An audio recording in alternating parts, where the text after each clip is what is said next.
اب میں اس پروگرام کے روح رواں ہمارے مربی اور جیسا کہ آپ پچھلے دنوں حضرت کے بیانات سنتے آئے ہیں، ایک نئے ہندوستان کی تعمیر کا عزم لے کر کے حضرت والا اس وقت جے پور تشریف لائے ہیں اور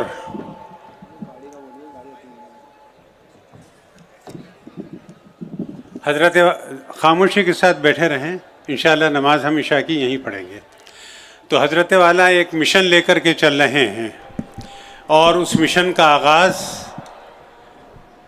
اللہ کا شکر احسان ہے اور جے پور والوں کی خوش قسمتی ہے کہ اس مشن کا آغاز اور اس کی تفصیلات یا کیا فکر ہے جو ہندوستان کے اندر تبدیلی لا سکتی ہے، اس کا آغاز، اس تبدیلی کا آغاز، اس سماجی تبدیلی کا آغاز انشاءاللہ العزیز جے پور کا یہ کربلا میدان اس کا شاہد اور گواہ بننے جا رہا ہے۔ تو میں حضرت والا سے گزارش کروں گا کہ وہ اپنے خطاب سے آپ حضرات کی روحانی تسکین کا سامان پیدا کریں۔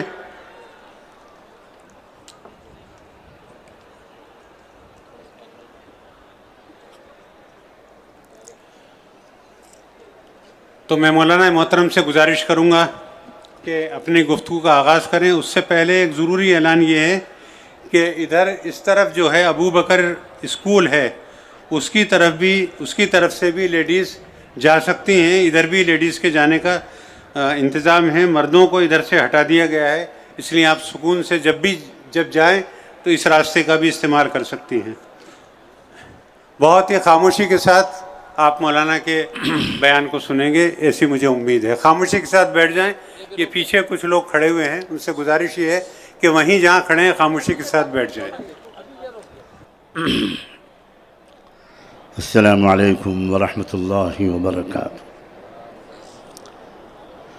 الحمد للہ وکفی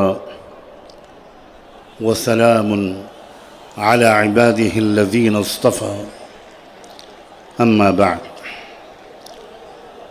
اعوذ باللہ من الشیطان الرجیم، بسم اللہ الرحمن الرحیم۔ یہ سامنے گیلری کے اندر کچھ وہ ہو گیا ہے، والنٹیئر سے گزارش ہے کہ خاموشی کے ساتھ بٹھا دیں ان لوگوں کو۔ آپ لوگ بیٹھے رہیں، آپ لوگ کچھ نہیں کریں، بیٹھے رہیں، کچھ نہیں ہے، وہ کچھ لوگ جا رہے ہیں، خاموشی کے ساتھ بیٹھ جائیں۔ اعوذ باللہ من الشیطان الرجیم، بسم اللہ الرحمن الرحیم۔ ومکروا ومکر اللہ واللہ خیر الماکرین۔ وقال تعالى عسى أن تكرهوا شيئا وهو خير لكم وعسى أن تحبوا شيئا وهو شر لكم والله يعلم وأنتم لا تعلمون۔ وقال تعالى وقال الذين كفروا لرسلهم لنخرجنكم من أرضنا أو لتعودن في ملتنا فأوحى إليهم ربهم لنهلكن الظالمين ولنسكننكم الأرض من بعدهم ذلك لمن خاف مقامي وخاف وعيد۔ سبحان ربك رب العزة عما يصفون وسلام على المرسلين والحمد لله رب العالمين۔ اللهم صل على سيدنا محمد وعلى آل سيدنا محمد وبارك وسلم۔ بہت عزت و احترام کے لائق حضرات علماء کرام، عمائدین ملت، میری بہنوں، بیٹیوں، بھائیوں، نوجوانوں، اور بزرگوں، میں سب سے پہلے تو اپنے تمام اکابرین سے اس بات پر معذرت چاہتا ہوں کہ مجھے اپنی صحت کی حالت کی وجہ سے بیٹھ کر آپ سے گفتگو کرنی پڑ رہی ہے۔ امید ہے کہ آپ میری اس بے ادبی کو معاف فرمائیں۔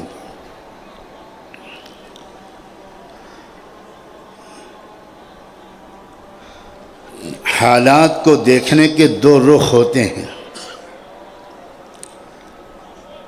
ایک رخ تو وہ ہے جو آپ سب کو اچھی طرح معلوم ہے اور جس رخ کی وجہ سے جو فکر مندی، جو بے چینی، جو اضطراب، جو تشویش آپ سب کو ہے، مردوں کو بھی خواتین کو بھی، وہ رخ بالکل عیاں ہے۔ خطرات ہیں، سازشیں ہیں، مذموم ارادے ہیں، جانیں لی جا رہی ہیں، مکانات، دکانیں بلڈوز کیے جا رہی ہیں، عزتیں لوٹی جا رہی ہیں، جیل بھر رہے ہیں، اور قوموں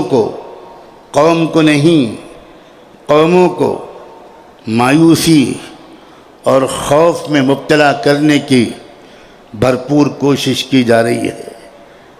مگر میں پورے اعتماد کے ساتھ اس وقت آپ سے یہ کہنا چاہتا ہوں اور گزارش کرتا ہوں کہ اس کو بہت سنجیدگی سے سن کر غور کیجیے گا کہ حالات کا یہ حقیقی رخ نہیں ہے۔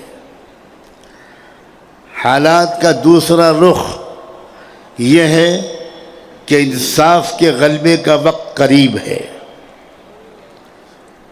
حالات کے حقیقی رخ یہ ہے کہ امن و انصاف کے قیام کا وقت قریب ہے۔ یہ ہمیشہ پوری تاریخ میں انصاف کا قیام جب بھی قریب ہوا ہے تو اس سے پہلے چیلنجز آتے ہیں، اس سے پہلے جھنجھوڑ دینے والے حالات آتے ہیں، اور دنیا میں ظلم کا مزاج رکھنے والے لوگ وہ ظلم کو اپنی آخری انتہا تک پہنچانے کی بھرپور کوشش کرتے ہیں۔ میں نے ایک آیت پڑھی تھی سورہ ابراہیم کی، جس میں اللہ نے انسانی تاریخ کے واقعات کو بیان فرماتے ہوئے ارشاد فرمایا ہے کہ ہر دور میں انبیاء علیہم السلام کو یہ دھمکیاں سننی پڑی ہیں اپنے زمانے کے سچائیوں کو جھٹلانے والوں کی طرف سے کہ لَنُخْرِجَنَّكُم مِّنْ أَرْضِنَا أَوْ لَتَعُودُنَّ فِي مِلَّتِنَا، تم کو ہمارا دیش چھوڑنا پڑے گا، ہم تم کو اپنے ملک سے، اپنے دیش سے نکال کر رہیں گے، ہمارے دیش میں تمہارے رہنے کی صرف ایک شکل ہے کہ تم گھر واپسی کرو۔ لَتَعُودُنَّ یہ قرآن کا اعجاز ہے کہ قرآن نے وہی واپسی کا لفظ بولا ہے جو آج کچھ لوگ بول رہے ہیں۔ کیا یہی منصوبہ ہمیشہ ظالموں کا ہمیشہ پورا ہوا ہے؟ نہیں۔ سورہ ابراہیم کی اسی آیت میں اللہ نے ایک طرف ظالم طاقتوں کے منصوبوں کو، ان کی پلاننگ اور خواہشات اور تمناؤں کو بیان کرنے کے بعد اپنے نبیوں اور رسولوں سے صاف یہ ہے فَأَوْحَىٰ إِلَيْهِ، اور تم کو سکون کا خیال رکھنا، ذَلِكَ لِمَنْ خَافَ مَقَامِي وَخَافَ وَعِيدِ، جو بھی یہ انعام، یہ انجام اور یہ مستقبل صرف ان کا مقدر ہوگا جو روز محشر میرے سامنے کھڑے ہونے اور کہ صورتحال کا یہ پہلو سامنے رکھیے. رات کا اندھیرا جب بہت بڑھتا ہے، ہاتھ کو ہاتھ سجائی نہیں دیتا، تو اس کو دیکھ کر دو قسم کے تاثرات قائم ہوتے ہیں. کچھ لوگ گھبرانے لگتے ہیں، اندھیرا بہت چھا گیا، اب کیا ہوگا. اور کچھ اور لوگ ہوتے ہیں، اندھیرے کے قریب ہونے کا مطلب یہ ہے اگر یہ حالات نہ ہوتے، اگر کچھ عقل کے دشمنوں نے، اگر انصاف کے دشمنوں نے اس ملک میں ظلم کا ننگا ناچنا نہ شروع کیا ہوتا، تو کیا آج کربلا کا یہ میدان تاریخ ساز کربلا کے میدان کی یاد دلا رہا ہوتا؟ قتل حسین اصل میں مرگ یزید ہے. اسلام زندہ ہوتا ہے ہر کربلا کے بعد. میں آپ کو ڈرانے نہیں، خوشخبریاں سنانے آیا ہوں. میں آپ کو بہت ہی محتاط لفظوں میں بہت مثبت طور پر حاضر ہوا ہوں. خطرات سے آگاہ کرنے کا کام میرے پیشرو فاضل مقرروں نے، جن میں بڑے فاضل علماء بھی، جن میں زندہ دل نوجوان بھی چاہتا ہوں. اور جو ایک بہت بڑی مثبت علامت حال میں سامنے آئی ہے، اللہ نے اپنے کرم سے، اپنی قدرت سے رحمت دو عالم آقا انعامدار محسن انسانیت سیدنا محمد رسول اللہ صلی اللہ علیہ وآلہ وسلم کی ذات گرامی کو، ان کی زندگی کو، ان کے نام نامی کو پوری دنیا کا سب سے بڑا ایجنڈا بنا دیا. یہ اللہ کی قدرت ہے. پوری دنیا کا میڈیا، پوری دنیا کے اخبارات، پوری دنیا کے مفکرین و مدبرین، پوری دنیا کے اہل قلم، پوری دنیا کے پالیسی میکرز، پوری دنیا کے ممبران پارلیمنٹ، یہاں تک کہ اقوام متحدہ اور سلامتی کونسل کے سوچنے سمجھنے والے لوگ، وہ اس وقت ایک ہی ذات کے متعلق اپنے خیالات کا اظہار کرنے پر مجبور ہیں، اور وہ ذات ہے سیدنا محمد الرسول اللہ. آپ ذرا مثبت انداز سے حالات کو سوچنے کی عادت ڈالیے. یاد رکھیے، یہ منفی جو نیگیٹو حالات ہیں، ان کے پیچھے ایک زبردست پازیٹیو تصویر چھپی ہوتی ہے. اگر آپ صرف میڈیا کے ذریعے حالات کو سمجھنے کی کوشش کریں گے تو کبھی بھی صورتحال کی اصلی حقیقت کو اور منفی منظرنامے کے پیچھے چھپے ہوئی پازیٹیو حقیقت کو نہیں سمجھ پائیں گے. ہم کروڑوں بلینز آف ڈالرز خرچ کرتے تو ہم پوری دنیا کے لوگوں کو ایک رات میں، ایک دن میں محمد الرسول اللہ کی شخصیت کا نام لینے کی طرف متوجہ نہیں کر سکتے تھے. آپ سوچئے کہ اللہ تعالیٰ نے کیا کیا. وَمَكَرُوا وَمَكَرَ اللَّهُ وَاللَّهُ خَيْرُ الْمَاكِرِينَ. انہوں نے منصوبہ کچھ اور بنایا اور اللہ نے منصوبہ کچھ اور بنایا، اور منصوبہ پورا ہوتا ہے صرف اور صرف اور صرف اللہ کا. یہ موقع ہے نوجوانوں، میری بیٹیوں، میری بہنوں، میری نوجوانوں، میرے جگر کے ٹکڑوں، ملک و ملت کا مستقبل بننے کی حیثیت رکھنے والے اے نوجوانوں، یہ موقع ہے کہ تم ایک بار پوری سنجیدگی کے ساتھ واپس آ جاؤ اور چمٹ جاؤ دامن مصطفیٰ صلی اللہ علیہ وآلہ وسلم. جس بدبخت و بدنصیب یا بے خبر اللہ کی بندی نے، میں نے تو اس کو بھی اپنی بیٹی کہہ کے مخاطب کیا ہے، اس لیے کہ نبیوں کی زبان محبت بھری ہوتی ہے. میں جس بندی نے جانے انجانے میں گستاخی کی رحمت دو عالم صلی اللہ علیہ وآلہ وسلم کی شان میں، اس نے ایک موقع فراہم کیا ہے. کیا موقع فراہم کیا ہے؟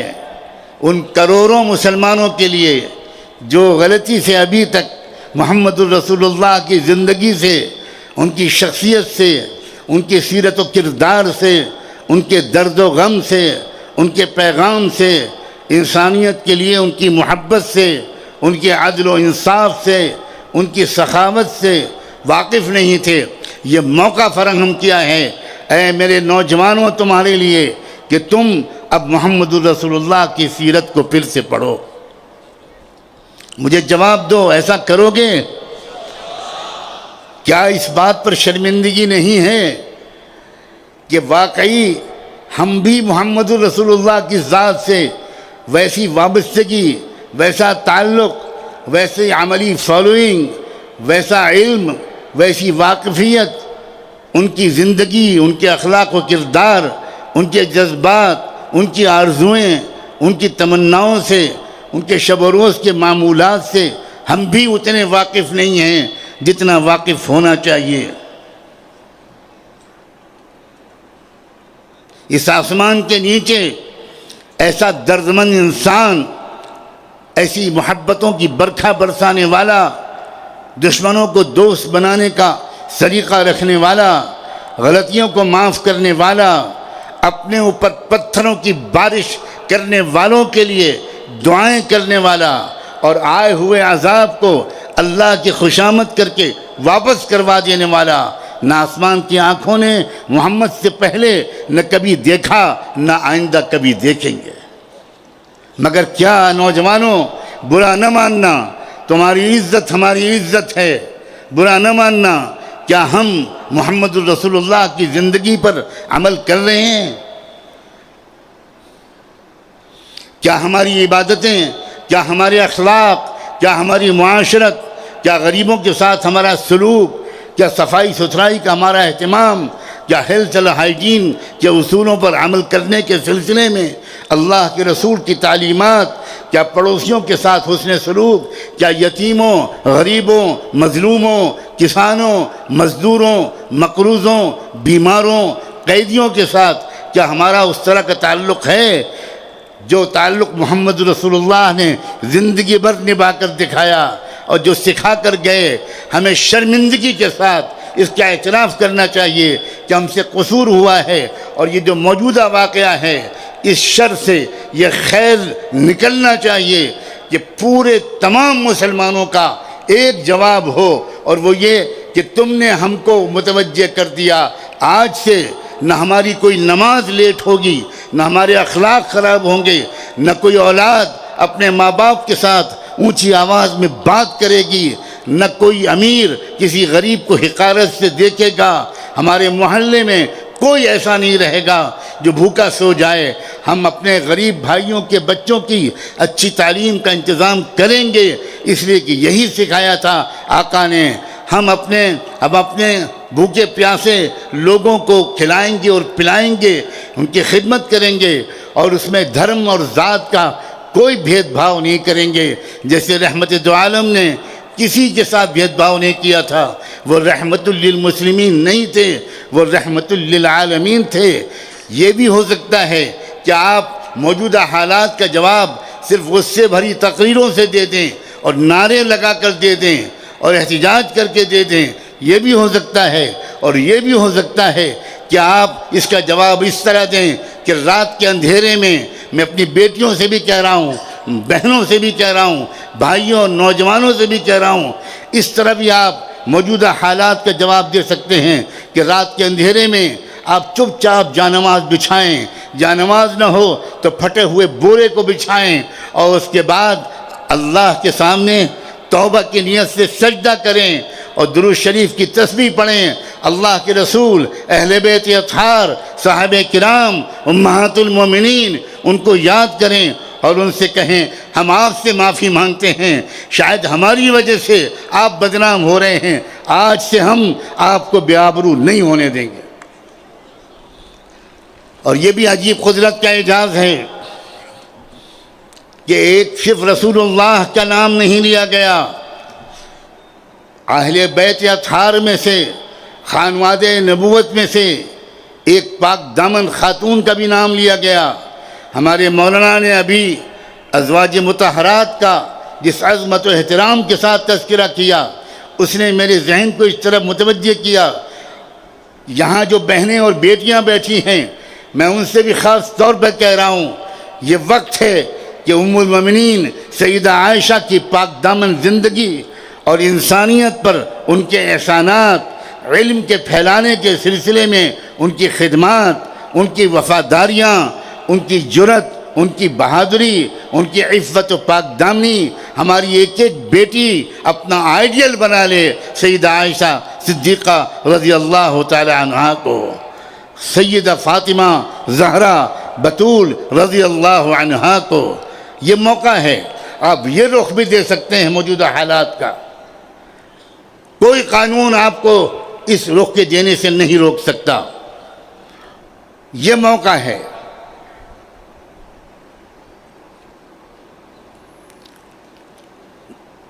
آپ نے شاید اردو کے مشہور شاعر اختر شیرانی کی زندگی کا ایک واقعہ سنا ہوگا. اختر شیرانی بڑے زبردست شاعر تھے اور شاعر حضرات سے معذرت کے ساتھ کہتا ہوں کہ بہت سے شاعروں کی طرح شراب و کباب کے عادی ہو گئے تھے. ایک دن شراب کے نشے میں چور بیٹھے ہوئے تھے. زبان لڑکھڑا رہی تھی, ہوش جا چکا تھا. اور سنا ہے کہ جب کسی کے دماغ پر نشہ طاری ہوتا ہے, کوئی نشے میں مخمور ہو جاتا ہے تو اپنے کو اپنی دنیا کا سب سے بڑا آدمی سمجھنے لگتا ہے. اسی کیفیت میں تھے کہ ان کے کسی منچلے اور شوخ شاگرد نے اسٹوڈنٹ نے ان سے تفریح لینی شروع کی اور مختلف لوگوں کے بارے میں سوالات کرنے شروع کیے. کہا استاد جی جوش کے بارے میں کیا خیال ہے, استاد جی فلاں کے بارے میں کیا خیال ہے. اردو ادب کے عظیم اساطین کے نام لے کر, شعر و ادب کے عظیم اماموں کے نام لے کر جو اس دور میں تھے پوچھنا شروع کیا اختر شیرانی سے. اختر شیرانی ہر ایک کو کنڈم کرتے چلے گئے. ارسطو اور سقراط کے بارے میں پوچھا. ان کے وہی عجیب و غریب تمسخر آمیز انداز سے جواب دیا اختر شیرانی نے. اس وقت کسی بے خبر نوجوان کی زبان سے ایک عجب جملہ نکلا. وہ ایک کمیونسٹ نوجوان تھا. اس نے سوچا کہ یہ ایک اچھا موقع ہے, استاد جی نشے کی کیفیت میں ہیں, ایک جملہ ان سے کہلوا لیا جائے جو بعد میں سند بن جائے گا ہم شاگردوں کے لیے. اس نے کہا اور حضور استاد حضور پیغمبر محمد کے بارے میں کیا خیال ہے. نوجوانوں کلیجے پر ہاتھ رکھ کر سنو کہ شراب کے نشے میں چور وہ اختر شیرانی یہ نام نامی سنتے ہی تھر تھر کانپنے لگے. جام پھینکا, چھڑی اٹھائی اور اس طرح اس نوجوان کے پیشانی پر مارا کہ اس کے پیشانی کے میں پھٹ گیا سر اس کا. اور کہا اختر شیرانی نے کہ ناہنجار اے بدبخت تیری ہمت کیسے ہوئی کہ تو نے میری ناپاک مجلس میں یہ پاک نام لیا.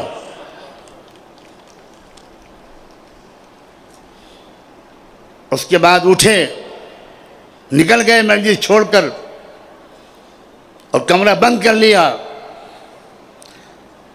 غسل کیا, کپڑے بدلے, جانماز بچھائی اور کہا اللہ آج میری وجہ سے آپ کے حبیب آپ کے محبوب وجہ تخلیق کائنات سید البشر کا نام بدنام ہوا ہے. مجھ سے بڑھ کر روئے زمین پر کوئی گنہگار نہیں ہے. بار الہا مجھے معاف کر دے. آج سے میں وعدہ کرتا ہوں کبھی شراب کو منہ نہیں لگاؤں گا. اور سوانح نگار اختر شیرانی کے سوانح نگاروں نے لکھا ہے کہ اس کے بعد سے مرتے دم تک شراب کو ہاتھ نہیں لگایا اور ایک اچھے مومن بن کر دنیا سے رخصت ہوئے. یہ بھی ایک طریقہ ہے, ان چیلنجز کو قبول کرنے کا یہ بھی ایک طریقہ ہے. یہ جلسہ خالی سیاسی جلسہ ہرگز نہیں ہے، یہ جلسہ ایک اصلاحی جلسہ ہے، یہ جلسہ ایک تعلیمی جلسہ ہے، یہ جلسہ ایک تربیتی جلسہ ہے، یہ جلسہ ایک ایجوکیشن کی روح لیے ہوئے ہے۔ اور میں آپ کے اس جذبے کو، اس ادب کو، اس سلیقے کو، اس وقار کو اور عشق رسول کی اس آگ کو جو آپ کے سینے میں بھڑکی ہوئی ہے، میں اس کو سلام کرتا ہوں۔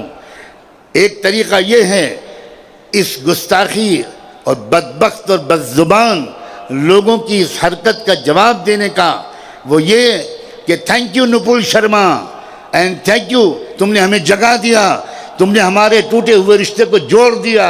اب ہم صحابہ اور اہل بیت اور امہات المومنین اور محمد رسول اللہ کے قدموں کے نشانوں پر سروں کے بل چلیں گے۔ اب ہم غریبوں کا خیال کریں گے، اپنی شادیوں میں پیسہ خرچ نہیں کریں گے، ہم غریب بیٹیوں کی شادیوں میں پیسہ خرچ کریں گے، ہم اچھی تعلیم کے دلانے پر پیسہ خرچ کریں گے، ہم ان تمام حرکتوں سے باز آئیں گے۔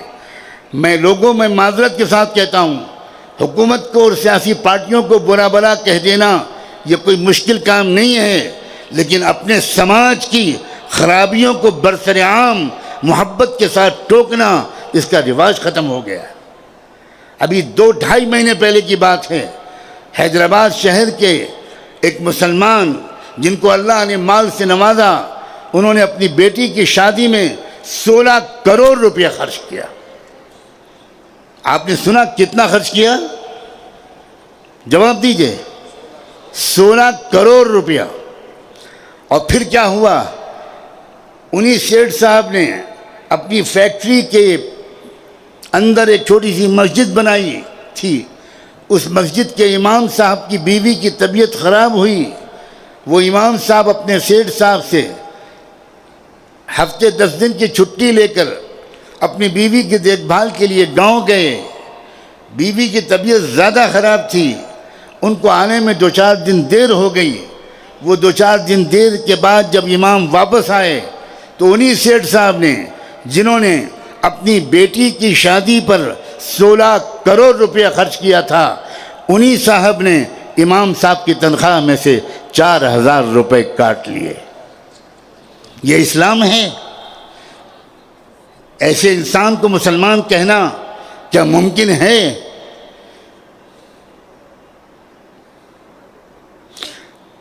میں آپ کا دل دکھانے کا کوئی حق نہیں رکھتا، مگر آپ کی محبت، آپ کے خلوص، آپ کی سادہ لوحی،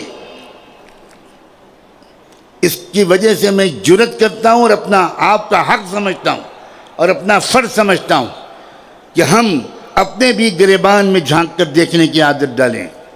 کیا ہمارے درمیان وہ اتحاد، وہ وحدت ملت، وہ اتحاد فکر ہے جو ہونا چاہیے؟ کیا یہ حقیقت، یہ تلخ حقیقت صحیح نہیں ہے کہ اگر کچھ احمق بیوقوف اور ظالم لوگوں نے زمین تنگ نہ کی ہوتی تو آج کربلا کا میدان بھی تنگ نہ ہوتا، ہم اور آپ یہاں نہ ہوتے۔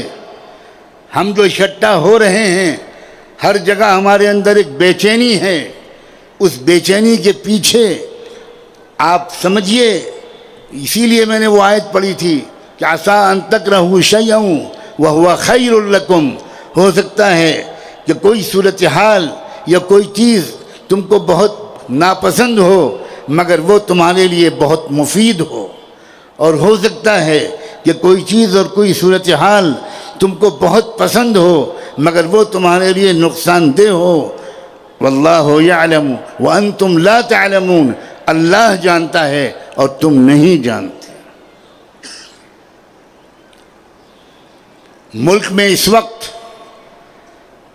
میں انتہائی آپٹیمسٹک اور پازیٹیو آؤٹ لک کا انسان ہوں۔ ملک میں اس وقت اتنا شاندار موقع پیدا ہو گئے ہیں، اور میں پڑھے لکھے لوگوں کو ان کی زبان میں خطاب کرتے ہوئے کہنا چاہتا ہوں، کوئی قوم آج تک کبھی بھی کامیاب نہیں ہوئی جب تک کہ چیلنجز کو اپارچونٹیز میں کنورٹ کرنے کا فن وہ قوم سیکھ نہیں لیتی. چیلنجز جو آتے ہیں یہی قوموں کی ترقی کا سبب بنتے ہیں. نارمل حالات یہ قوموں کو سلا دیتے ہیں. چیلنجز جب آتے ہیں اگر صحیح قیادت مل جائے, اگر صحیح لیڈرشپ مل جائے اور قوم اس صحیح لیڈرشپ کی قدر کر لے, قوم اگر اس پازیٹیو رہنمائی کی قدر کر لے, تو پھر یقین رکھیے وہی چیلنجز اس قوم کی ترقی کا سبب بنتے ہیں. جاپان کی ترقی, آپ جنرل نالج کے اگر اسٹوڈنٹ رہے ہیں تو پڑھیے وہ جاپان جو نیوکلیئر حملے سے پہلے تھا اور وہ جاپان جو نیوکلیئر حملے کے بعد ہوا. جاپان کی ساری ترقی ٹیکنالوجی میں, انڈسٹری میں جو زبردست ترقی ہوئی ہے وہ نیوکلیئر حملے میں برباد ہو جانے کے بعد ہوئی ہے, جب جاپان کھنڈر بنا دیا گیا تھا. لیکن بات کیا تھی, جاپانی قوم جذباتی قوم نہیں ہے, جاپانی قوم ریئلسٹک قوم ہے, ایک سائنٹیفک اپروچ ہے اس کے اندر. چنانچہ جاپان میں اس وقت بادشاہ کو ایک موقع ملا قوم کو خطاب کرنے کا. ریڈیو اسٹیشن ٹوٹ پھوٹ گیا تھا نیوکلیئر اٹیک کے بعد. ٹوٹے پھوٹے تاروں کو جوڑ کر اس وقت کے جاپان کے بادشاہ نے اپنی قوم سے ریڈیو پر خطاب کرتے ہیں. کیا آپ بھی دہرائیں گے یہ جملے؟ آج ہم عہد کرتے ہیں کہ ناقابل برداشت چیزوں کو برداشت کریں گے. یہ کہا جاپان کے بادشاہ نے. آج ہم عہد کرتے ہیں کہ آج ہم اپنی قومی ترقی کے لیے human resources and financial resources اپنے مال کو عیاشیوں پر نہیں قومی ترقی پر خرچ کریں گے. اپنی صلاحیتوں کو تماش بینی پر نہیں قومی ترقی میں لگائیں گے. چنانچہ قوم نے جو جواب دیا اپنے بادشاہ کی تقریر کا وہ اس طرح جواب دیا کہ قوم نے کہا کہ اب تک ہم 12 گھنٹے کام کرتے تھے, اب ہم 16 گھنٹے کام کریں گے اور 4 گھنٹے کی جو آمدنی ہوگی اس کو قومی خزانے میں جمع کریں گے تاکہ نیشن کو دوبارہ جلدی سے جلدی بلندیوں پر اور اپنے قدموں پر کھڑا کیا جا سکے. میں نہایت روشن امکانات دیکھ رہا ہوں اپنے ملک میں, بہت یقین کے ساتھ کہہ رہا ہوں نہایت روشن امکانات ہیں. یہ مت سمجھیے کہ سارے ہی بھارت کے لوگ اتنے ہی خراب ہو گئے, ہرگز نہیں, بالکل نہیں. ہر سماج میں, ہر زبان کے بولنے والے لوگوں میں, ہر اسٹیٹ اور صوبے میں, ہر دھرم کے ماننے والوں میں, ہر سوشل یونٹ میں, ہر سماجی اکائی میں آج بھی اکثریت اور میجورٹی اچھے لوگوں کی ہے. لیکن وہ اچھے لوگ جڑ نہیں پا رہے ہیں. جے پور کے جواں ہمت اور جواں عمر ان ذمہ داران کو, جن حضرات نے اتنے بڑے جلسے کا ایک بیڑا اٹھایا, چند دنوں پہلے مجھ سے ان کی ملاقات ہوئی بامبے میں ایک میٹنگ کے دوران.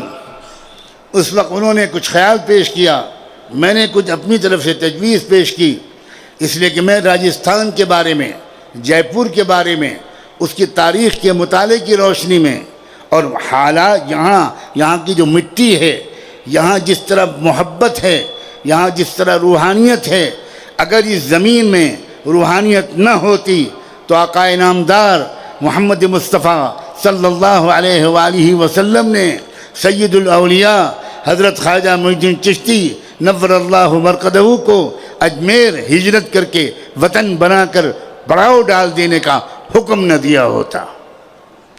اس زمین میں روحانیت ہے, اس زمین میں سخاوت ہے, اس زمین کے اندر بہادری ہے, اس میں جذبات ہیں, اس میں محبت ہے.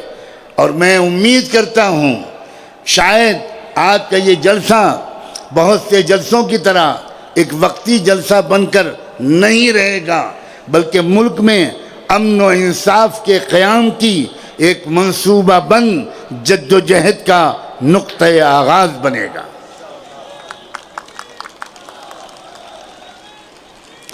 کہیے انشاءاللہ. آپ کے ارادے مضبوط ہونے چاہیے. میں اپنی بہنوں اور بیٹیوں سے بھی کہنا چاہتا ہوں، قدم قدم پر آج پوری انسانی دنیا یہ نظارہ دیکھ رہی ہے کہ جہاں مردوں کے قدم ڈگمگانے لگتے ہیں وہاں ہماری بیٹیاں اور بہنیں بہادری کا ثبوت دیتی ہیں. شاباش ہے بیٹیوں، شاباش ہے بہنوں. کیا حجاب کا مسئلہ، کیا ٹرپل طلاق کا مسئلہ، تم نے ثابت قدمی دکھائی، تم نے استقامت دکھائی، تم نے ہمت دکھائی، تم نے طے کیا کہ ہم شریعت محمدی کا دامن نہیں چھوڑیں گے. اسلامی تہذیب پاک تہذیب ہے، ایک انتہائی ترقی یافتہ تہذیب ہے، ایک نیچرل تہذیب ہے.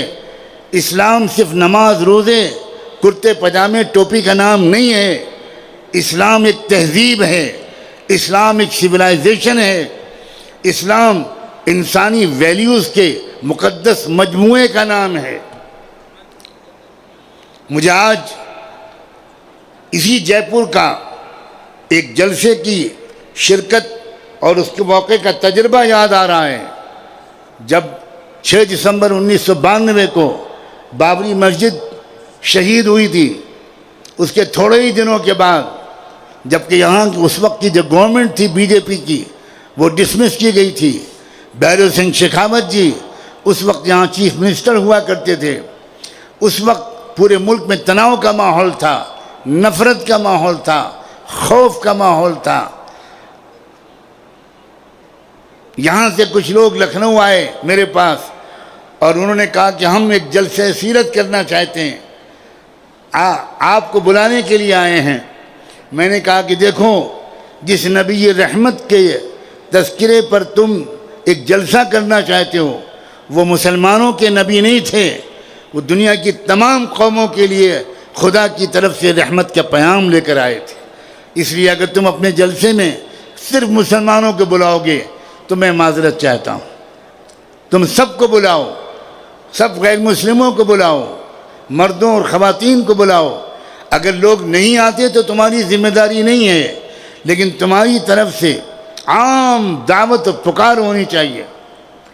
وہ لوگ تھوڑے ہچکچائے اور ڈرے کہ اس وقت کے تناؤ کے ماحول میں یہ کیسے ممکن ہوگا، لیکن میرے اصرار پر اللہ نے ان کے دلوں میں ہمت ڈال دی اور انہوں نے وعدہ کیا. اور بالآخر میں شاید فروری کا مہینہ تھا جب میں جے پور آیا، اور مجھے یہ تو یاد نہیں رہا کہ وہ کون سا گراؤنڈ تھا، لیکن میں جب جلسے گاہ میں آیا تو میں یہ دیکھ کر حیران رہ گیا کہ تقریباً 2-3 ہزار نان مسلم بھائی اور بہنیں موجود ہیں اور بقیہ 7-8 ہزار یا 10 ہزار مسلمان تھے. اس موقع پر بھیرو سنگھ شیخاوت صاحب کو بھی ان لوگوں نے مہمان خصوصی کے طور پر بلایا تھا. کافی سیکیورٹی تھی، پولیس کی بہت بڑی نفری وہاں پر حفاظت کے لیے تعینات تھی. شیخاوت صاحب کی تقریر کے لیے بلایا گیا تو شیخاوت صاحب نے حضرت رسول پاک صلی اللہ علیہ وآلہ وسلم کی شان میں وہ اچھے کلمات کہے جو عام طور پر پڑھے لکھے شریف مزاج کے غیر مسلم کہا کرتے ہیں. لیکن لمبی تقریر کرنے کے بجائے 5-10 منٹ بولنے کے بعد انہوں نے کہا کہ میں کچھ اور کیا کہہ پاؤں گا، میں تو خود آپ سے سیکھنے آیا ہوں، سننے آیا ہوں. ہاں مجھے اجازت دیجیے، ایک پرشن، ایک سوال ہے جو میرے ذہن میں بہت دن سے گونج رہا ہے، اور وہ یہ مجھے وہ کرنے کی اجازت دیجیے، اس لیے کہ میں دیکھ رہا ہوں کہ منچ پر بہت بڑی تعداد میں علماء اور ودوان موجود ہیں.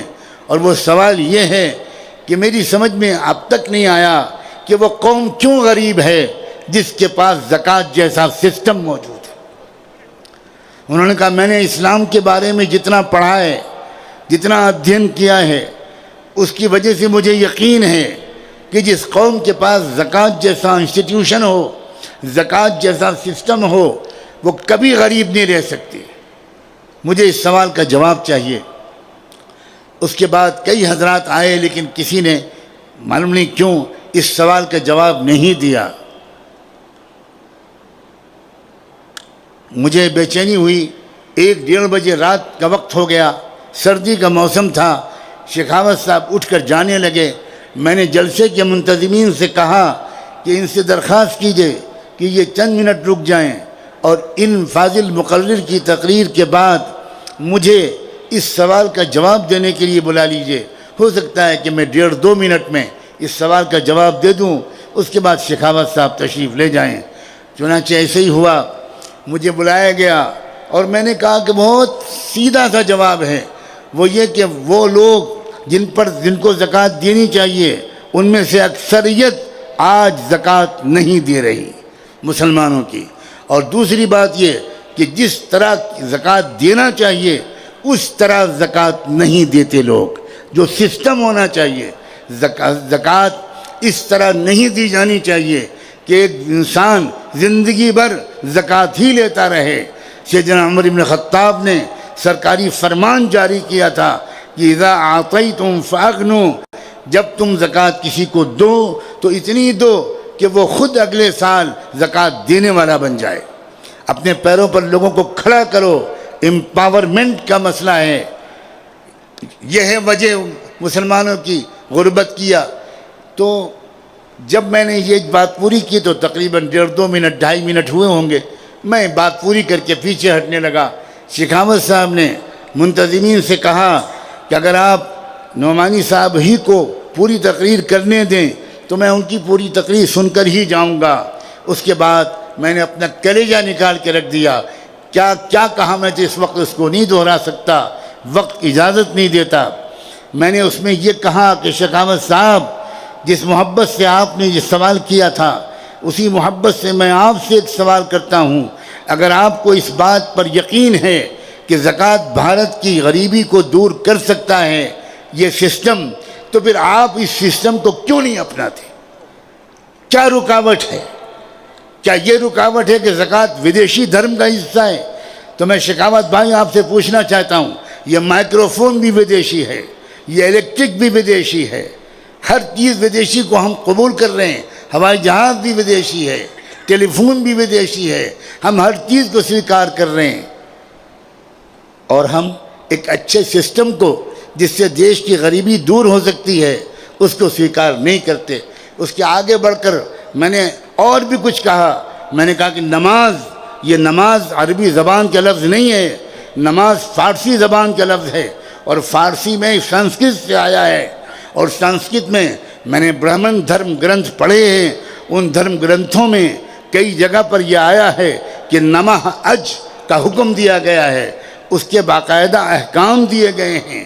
نمہ اج کا مطلب اس پرمیشور کے سامنے نمن کرنا جس نے کسی سے جنم نہیں لیا، یہ ہے نمہ اج۔ وہ فارسی میں بن گیا نماز۔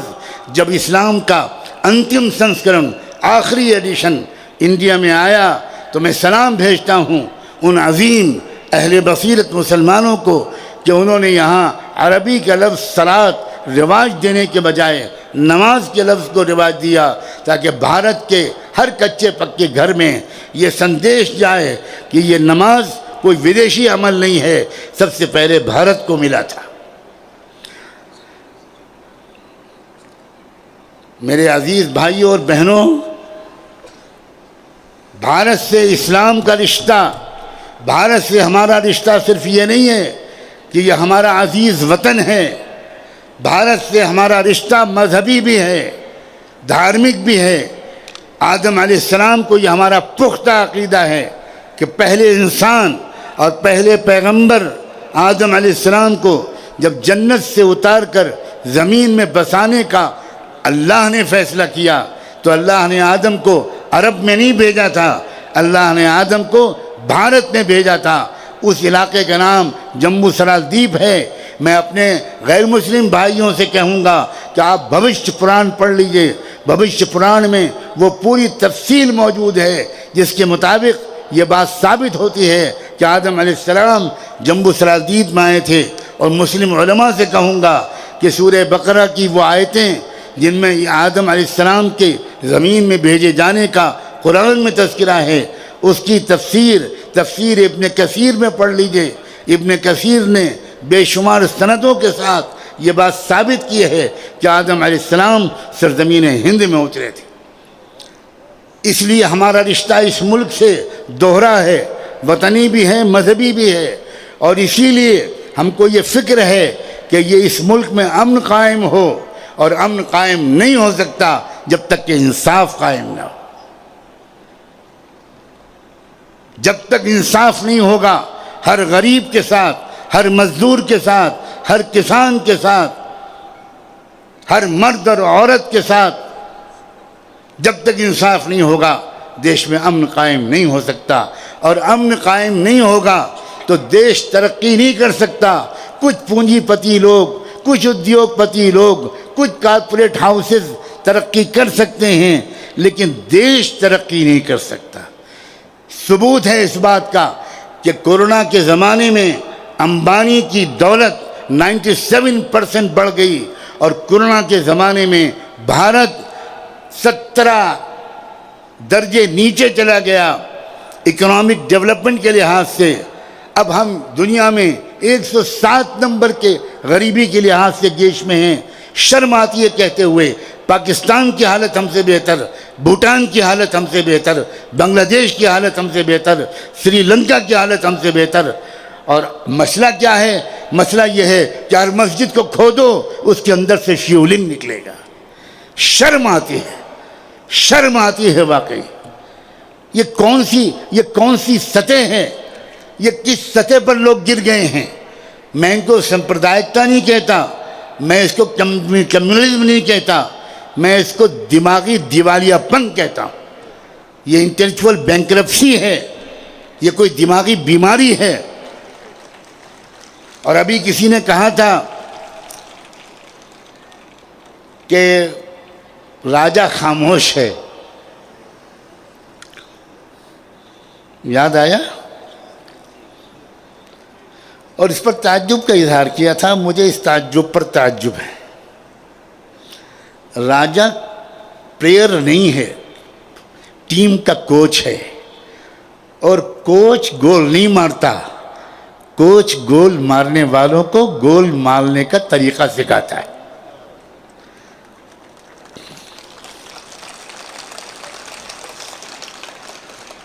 کوچ بہت میچور ہے، بہت سمجھدار ہے. وہ پردے کے پیچھے سے کٹ پتلیوں کی ناچ نچا رہا ہے. لیکن میں اس نیگیٹو آسپیکٹ کو بیان زیادہ نہیں کروں گا، کیونکہ اس سے آپ کو جوش تو آئے گا، تالیاں بجائیں گے آپ، لیکن آپ کو رہنمائی نہیں ملے گی، آپ کو لائن آف ایکشن نہیں ملے گا. خدا کے بندو، نمبر 1، آج بھی اس ملک میں مظلوموں کی اکثریت ہے. مظلوم اکثریت میں ہیں. اب تک یہ مظلوم الگ الگ لڑائی لڑ رہے تھے اپنے ادھیکاروں کی. خدا بھلا کرے کچھ بیوقوف لوگوں کا کہ انہوں نے ان مظلوم لوگوں کے اکٹھا ہونے کا انتظام کر دیا. اب بھی یہ مظلوم اگر اکٹھا نہیں ہوں گے تو پھر بیوقوف ادھر بھی اور بیوقوف ادھر بھی. مظلوموں کو اکٹھا ہونا چاہیے. اور میں پھر مبارکباد دیتا ہوں کہ اس جلسے کے آرگنائزرز نے صرف مسلمانوں کو اس جلسے میں نہیں بلایا، صرف مسلمان اسپیکرز اور مقرروں کو نہیں بلایا. کاش کہ اور بھی زیادہ بڑی سنکھیا میں ہوتے، لیکن ایک مجبوری ٹائم کی بھی ہے. گرمی کا موسم ہے، دن میں جلسہ کر نہیں سکتے تھے. شام کے وقت میں لیمیٹیشنز ہیں کہ 10 بجے سے آگے بڑھ نہیں سکتے. اس لیے جن بھائیوں نے یہاں نمائندگی کی، یہ اکیلے ایک نہیں ہیں، یہ لاکھوں بلکہ کروڑوں کی تعداد میں جاٹ سماج کی نمائندگی، گجر سماج کی نمائندگی، او بی سی سماج کی نمائندگی، شیڈول کاسٹ سماج کی نمائندگی، شیڈول ٹرائب سماج کی نمائندگی. اور کاش کہ جو 2-4 سماج اور رہ گئے ان کی نمائندگی بھی ہوتی. کیا آپ آئندہ ایک موقع ایسا اور فراہم کریں گے؟ حافظ منظور صاحب اور مفتی اخلاق صاحب کو اور ان کے ساتھیوں کو کہ دیش بھر کے مظلوموں کے رہنماؤں کو آپ یہاں جمع کریں۔ راجستھان اس ملک کی سوکھی کھیتی کو سیراب کرے گا۔ کہا جاتا ہے کہ راجستھان ڈیزرٹ ہے، کہا جاتا ہے کہ راجستھان میں پانی کی کمی ہے، کہا جاتا ہے کہ راجستھان میں بہت ریگستان ہے، مگر آج سے 1400 سال پہلے بھی ریگستان ہی سے پوری دنیا میں ٹھنڈی ہوا چلی تھی، وہیں سے بہار کا موسم آیا تھا پوری دنیا میں۔ اور اسی لیے میں پھر یہ امید کرتا ہوں اور اسی امید پر اپنی اس بات کو مکمل کرتا ہوں کہ آپ ایک منظم گروہ بنیے۔ کراؤڈ بن کر ایک بار بھیڑ اکٹھا ہو جانے سے کام نہیں چلے گا۔ آپ اپنی زندگی کا پلیز میرے نوجوان بچوں اور بچوں سے کہہ رہا ہوں، میں کیسے بتاؤں کہ میرے دل کو تم سے کتنی محبت ہے۔ کاش کے وقت میں گنجائش ہوتی تو میں تم میں سے ایک ایک کے گھر کے دروازے پر آتا اور فقیروں کی طرح صدا لگا کر باہر کھڑا انتظار کرتا، اور میں جب تم باہر نکلتے تو میں تم سے کہتا کہ میں ہاتھ جوڑ کر یہ فقیر تمہارے دروازے پر اس لیے آیا ہے کہ اپنے ٹائم کو ویسٹ مت کرو۔ رات میں 12، 1، 2 بجے تک آپ موبائل سے کھیلتے رہو، باہر نوجوان باہر 4، 6 دوستوں کے ساتھ باتیں کرتے رہیں، ہوٹل آباد رہیں۔ اس طرح آپ ترقی یافتہ قوم نہیں بن سکتے، اس طرح آپ مضبوط قوم نہیں بن سکتے۔ اپنی ٹائم کو بچائیے، اپنی انرجی کو سیو کیجیے۔ ایک ایک منٹ قیمتی ہے، ایک ایک سیکنڈ قیمتی ہے۔ ایک بامقصد قوم بنیے، مطالعہ کیجیے، جنرل نالج بڑھائیے، اپنی پولیٹیکل نالج بڑھائیے، سوشل ریلیشنز کو وسیع کیجیے، ایڈمنسٹریشن کو اپنائیت کی نظر سے دیکھیے۔ میں سچ کہتا ہوں اور واللہ کسی بناوٹ کے بغیر کہتا ہوں، مجھے اتنا دکھ ہوتا ہے اس ملک کی بدامنی کی وجہ سے، چند بدماشوں کی بدماشی کی وجہ سے، لا انفورسنگ ایجنسیز میں کام کرنے والے ہمارے بھائی اور بہن، پولیس کے ہمارے بھائی اور بہن تپتی ہوئی دھوپ میں ڈیوٹی دیتے ہیں۔ ان کو صبح کا ناشتہ دوپہر تک نہیں ملتا، دوپہر کا کھانا رات تک نہیں ملتا۔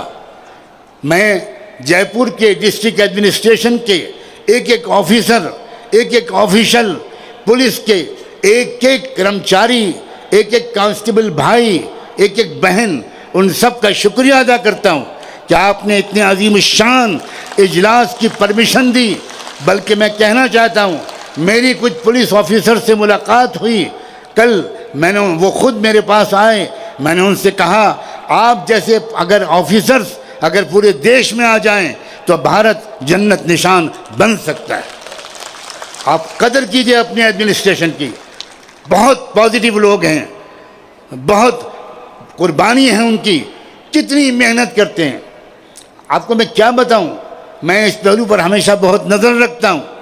مجھے دکھ ہوتا ہے، ہسبینڈ اور پولیس میں ہے، وائف ہاؤس وائف ہے یا کوئی جاب کرتی ہے، یا وائف پولیس میں ہے، ہسبینڈ کوئی اور کام کرتا ہے۔ ہماری اور آپ کی حفاظت کے لیے، ہماری آپ کی عبادت گاہوں کی حفاظت کے لیے، ہماری آپ کی جان اور مال اور عزت و آبرو کی حفاظت کے لیے سخت تکلیفیں اٹھاتی ہیں ہماری لا انفورسمنٹ ایجنسیز۔ یہ بیچ میں غلط فہمیوں کی دیواریں حائل ہیں، غلط ہے۔ یہ پولیس کی وردی میں جو پہنے ہوئے کھڑا ہے انسان، یا جو بہن کھڑی ہوئی ہے، بیٹی کھڑی ہوئی ہے، وہ صرف پولیس والا نہیں ہے، وہ پولیس والا بھی ہے، اور اس سے پہلے وہ ایک انسان ہے، ہمارا بھائی ہے، ہماری بہن ہے، ہمارا بیٹا ہے۔ فوج سرحدوں پر دیش کی سرحدوں کی حفاظت کرنے والے ہماری آرمی کے لوگ مہینوں اپنی فیملی سے دور رہتے ہیں۔ آپ جے پور کے لوگوں، میں آپ سے یہ امید کرتا ہوں اور آپ سے یہ گزارش کرتا ہوں کہ ایڈمنسٹریشن اور پبلک ان دونوں کے درمیان میوچول ٹرسٹ، باہمی اعتماد، ایک دوسرے کے ساتھ کوآپریشن، اس کی ایک نظیر قائم کیجیے۔ اور میں اس اعتبار سے ہمارے حافظ منظور صاحب، مفتی اخلاق صاحب اور ان کے اور تمام اور ساتھیوں کو دلی مبارکباد دیتا ہوں کہ انہوں نے نہایت پازیٹیو مائنڈ سیٹ کے ساتھ سب کو اعتماد میں لے کر یہ شاندار جلسہ سجایا ہے۔ اللہ ان کی عمروں میں برکت دے۔ اے نوجوانوں، تمہیں نہیں معلوم، تم سو رہے ہوتے ہو اور میرے جیسے کتنے علماء اور بوڑھے تہجد کے وقت میں تمہاری حفاظت کے لیے رو رہے ہوتے ہیں۔ تمہیں نہیں معلوم، واللہ تمہیں نہیں معلوم۔ ابھی پچھلے چند دنوں پہلے اسی بیمار حالت میں میں مکہ و مدینے گیا، سرور کائنات کے روضے پر حاضر ہو کر میں نے پوری ملت اسلامیہ ہندیہ کی طرف سے، مسلمانان ہند کی طرف سے بارگاہ نبوت میں صلاۃ و سلام پیش کرنے کے بعد یہ مصرع عرض کیا کہ اے خاصان رسول وقت دعا ہے، اے خاصان رسول وقت دعا ہے، امت پہ تیری آ کے عجب وقت پڑا ہے۔ بچیوں، حجاب پر فخر کرو، حجاب پر ناز کرو۔ مجھے وقت نہیں ہے ورنہ میں کہتا یہ حجاب و یہ پردہ یہ بھی بھارتیہ سنسکرتی کا اٹوٹ حصہ ہے، اور وہ بھارتیہ سنسکرتی پورے دیش نے چھوڑ دی، اشلیل مغربی پچھمی سنسکرتی کو اپنا لیا، سوائے راجستھان کے۔ یہاں کے بہت سے سماج کی عورتوں نے آج بھی گھونگھٹ نہیں چھوڑا، آج بھی اپنا گھونگھٹ نہیں چھوڑا۔ میں پوچھنا چاہتا ہوں کہ جو اڑپی، میسور اور بنگلور کی لڑکیوں کے حجاب کھینچ رہے ہیں وہ آئیں راجستھان اور راجستھان کی ان مہیلاؤں کا گھونگھٹ اتار کر دیکھیں۔ یہ کیا اندھیر نگری ہے۔ راجستھان کی عورتوں، کاش کہ میرا یہ پیغام راجستھان کی مہیلاؤں تک، ان تمام بہنوں تک جنہوں نے آج تک اپنی گھونگھٹ نہیں چھوڑی، یہ میرا پیغام پہنچے کہ تم گھونگھٹ مت چھوڑنا، یہ بھارتیہ سنسکرتی کا اٹوٹ حصہ ہے۔ اور اس کی دلیل یہ ہے، شاید آپ لوگوں نے رامائن پڑھی ہو یا کم سے کم شاید رامائن کا سیریل دیکھا ہوگا۔ میں نے رامائن پڑھی ہے، میں اس کا سین یاد رکھتا ہوں کہ جب شری رام چندر جی بنواس سے واپس آئے تھے تو اس وقت ایک جشن منایا گیا تھا ان کے سواگت کے لیے، اور اس وقت ان کے بھائی لکشمن کو کہا گیا، وہاں پر 14 عورتیں کھڑی ہوئی تھیں، لکشمن جی سے کہا گیا کہ یہ لے مالا ہار اپنی بھابھی سیتا کے گلے میں یہ ہار پہناؤ۔ تو وہ لکشمن جی آگے بڑھے اور سر جھکائے کھڑے رہے۔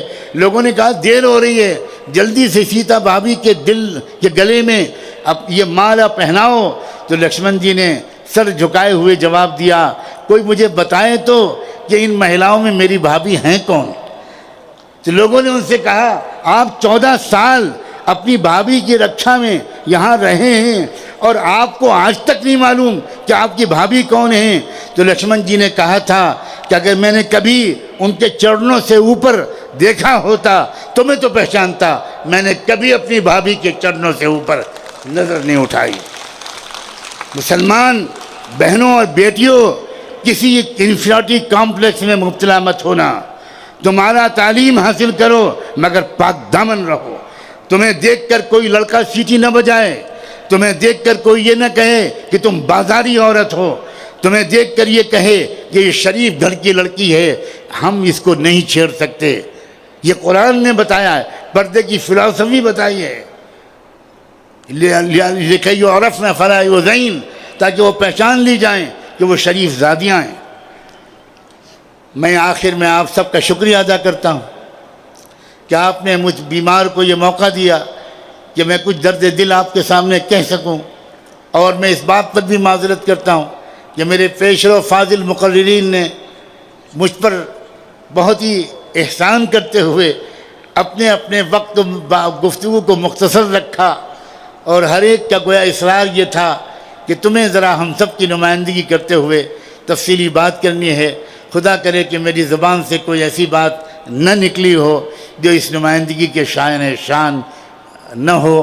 آپ سب کو مبارکباد، آپ سب کو سلام، آپ سب کا شکریہ، اور اس بات کی دلی دعا کہ دونوں جہان کی خوشیاں ہم سب کے نصیب میں لکھی جائیں۔ وآخر دعوانا ان الحمد للہ رب العالمین۔ ابھی بالکل تشریف رکھیے جب تک جلسے کا انتظام نہ ہو جائے، اور خدا کے لیے انتہائی خاموشی کے ساتھ ذکر کرتے ہوئے، درود شریف پڑھتے ہوئے واپس جائیے، کوئی شور ہنگامہ نہ ہو، کہیں پر کوئی شرارت نہ ہو۔ ہمارے پولیس کے بھائیوں کو بھی یہ میسج جائے کہ یہ ہیں آرگنائز لوگ، یہ ہیں دیش کے وفادار۔ دعا ہوگی سب